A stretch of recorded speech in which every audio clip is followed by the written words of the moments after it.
So let me guess. You probably grew up in a toxic household too, right? Some of you were physically hurt, some of you were emotionally hurt, and some of you got both. Physical abuse, emotional abuse, doesn't matter which one you went through. If you felt unsafe in a place that was supposed to protect you, you're in the right place. Because I'm about to talk about something you probably lived through without even realizing it. See, when you grow up in a toxic environment, your body never gets to return to its natural state. Normally when you get stressed, you calm down once the danger's gone. Your heart slows down, your mind unwinds, and you relax. But when the danger is your environment, when the stress is inside the walls you sleep in, your body never resets. It stays tense, it stays alert, it stays ready for something to go wrong. And over time, that pressure starts stacking up. You start losing control of your emotions. You start getting sick, vertigo, tension headaches, random stomach pain, fatigue, anxiety for no reason. Stress can create real physical symptoms, real illness, real damage. But here's the part no one talks about. You ever notice how the moment you leave that environment, those symptoms fade? The headaches stop, your breathing gets lighter, you're suddenly calm, you feel like yourself again. That's not a coincidence. That's your body finally coming out of survival mode. That's your nervous system finally saying, "Thank God, we're safe." Well, now that I've gotten your attention again, listen, you keep coming back to these videos because you're resonating with all of this. How you doing? I forgot to do my intro last time. My name is Mr. Anonymous, and today we'll be talking about unhealthy living situations, or you can say toxic living situations or toxic environment. You can mix it up. Anyways, all right. First things first. As we discussed in the beginning, I gave you a list of things that happen to your body when you stress out. Those are things I personally had happen to me. You know, it's crazy because I'm not supposed to talk about this early on before we get later too far into the video. It is so hard. I'm certain a lot of people will understand this, but it is so hard when you're in a spot or in a place where you don't want to be at, and it causes your body to like literally tweak out. It becomes extremely hard to escape and actually get yourself into a routine to prepare yourself to make the income to get out of that situation. Because when I talk about when I'm speaking about this, well, as you can see from the title, but I'm only talking about at home, living at home, or it could be honestly, you can apply this to anything, any toxic environment. It could be a school building, even, all right, a workplace, all right.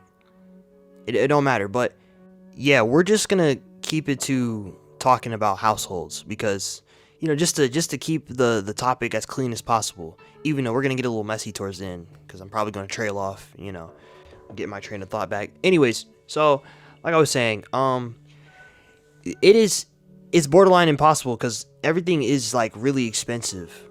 On top of that, you'd have to find the job that could sustain you even leaving, so you have to balance your own mental health, and you have to try to figure out ways to cope while you're in that type of environment until you can leave.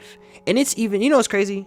This right here will be even worse for someone that is a teenager still and that's not able to move out. It's gonna be way worse for them. You're gonna have to deal with that until you're 18. Oh, it's still a teenager, but a younger teenager. It's gonna be way worse for them if they're in that type of environment where you're just getting hammered constantly. Walking, moment you come in the door, just constant pressure. But yeah, all right. Enough talking about how difficult it is to move out. We understand that now, right? Now, I'm going to talk about coping mechanisms, but I have to tell you something. I'm gonna be honest with you. I'm gonna be real honest. I haven't really found any solid coping mechanisms except for complete avoidance, and everyone's situation is just not the same as mine. You know, some people can just like get away for a minute the moment something goes down, or like the moment they feel overstimulated and start becoming stressed. But yeah, so the only thing I could really say that works is get away if you can immediately, whether it be something happening or something that or nothing's happening. Because you know, even being in, like, sometimes you've been stressed for so long and the people in the environment have stressed you out for so long that just being in the place just reminds you of you're not safe. So if you can, leave. If you can't, then let's see. Let's figure this out. Let's see what I can give you that'd be reasonable that you can do. Let's see. Let me think. Give me a second. I would say if it's an active, like, situation where people are causing the stress, not just you just still being in the place that causes you stress, go ahead and put you some music on. You know, put your favorite movie on or something. Put some headphones on. Put your favorite movie on, and go ahead and try to find a quiet spot if you can. If you can, find somewhere you can go to be alone for a minute.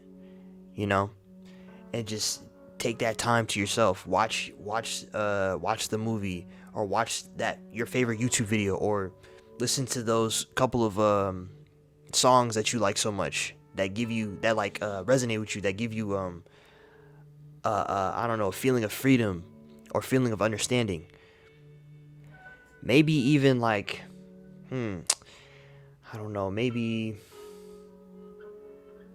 draw. Yeah, maybe draw. You gotta distract yourself sometimes in order to, like, because when your brain has no choice but to focus on something else, you start to, like, calm down. Yeah, drawing. I did a little bit of drawing myself, but not for that reason, but because I wanted to learn how to draw. But yeah, no, I actually would recommend that. Yeah, that's a solid recommendation. I'd recommend anyone to just get some paper. You don't even gotta try to attempt. Just get some crayons if you got any, or if you just got a pencil and some paper. Start scribbling. Just scribble all over the paper. Do anything. Go ahead, but still find your little quiet spot or private. You know, get as much privacy as you can. Even if you share a room with someone, you gotta throw the covers over your head with the light on your phone and start scribbling. You could do that with the music.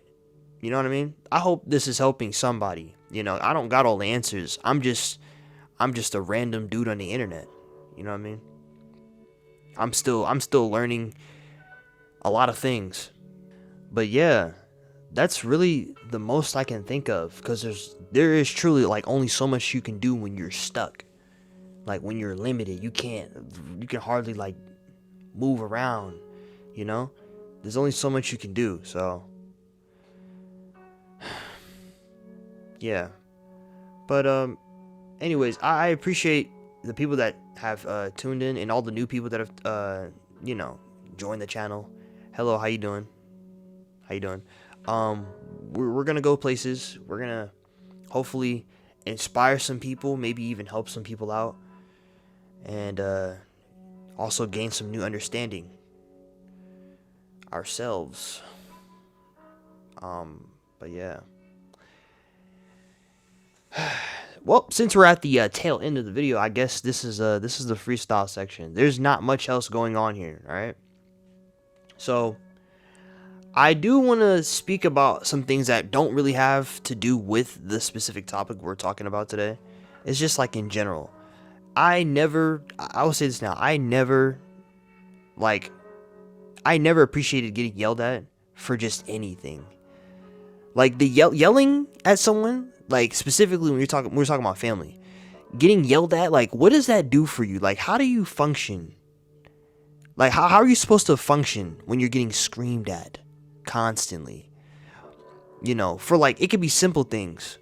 And then if it's not for anything specific, it gets to a point where you've heard screaming so much that even just hearing your name being called in a loud tone just irks you. I hope you're, like, following me, what I'm saying here. I mean, you really don't. You could just, like, you don't have to really pay attention to this, because I'm just yapping at this point. This is just yap session, you know.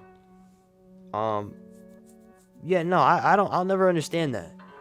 The yelling, the screaming, there's, oh my gosh. That's the main thing that irritates me. That's why I'm talking about it. Getting screamed at. and having misunderstandings when you're trying to retaliate when you're having a conversation about something. If you know what I mean, you understand. If you know, you know. You know what I'm saying? If you don't know, that's good. You don't want to know what it's like to be misunderstood by someone that is your relative. It's pretty annoying. All right. But yeah. All right. Enjoy the rest of this gameplay here. If you haven't noticed, everything is linear, by the way. It's going like 5 days at a time. If you haven't noticed. But yeah. All right. With that being said, I will see y'all next time. Make sure you stay hydrated, okay? And eat some food if you didn't eat no food today. Please. Please and thank you.